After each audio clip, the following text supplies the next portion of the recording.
राधिका सुभेदारचा अपमान करणार जय खानोलकर. सनई चौघडे या मालिकेमध्ये राधिकाचा केला इन्सल्ट.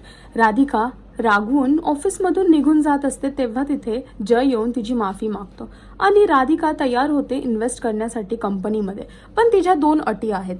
अट पहिली आहे की कंपनीमध्ये फिमेल स्टाफ हवा आणि दुसरी अट आहे जी ऐकून जय सुद्धा आश्चर्य झाला आहे.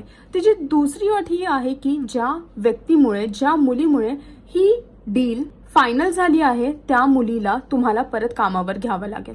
आता बघायचं हे आहे की जय खानोलकर शर्वरीला परत कामावर घेणार का, जे काय शर्वरीचं वागणं आहे त्याला तो माफ करून तिला परत जॉब देईल का, हे पाहण्यासाठी तुम्हाला सनई चौघडे ही मालिका पाहावी लागेल. आणि अजून अपडेटसाठी टेलीचक्कर रिजनलला सबस्क्राईब करायला विसरू नका.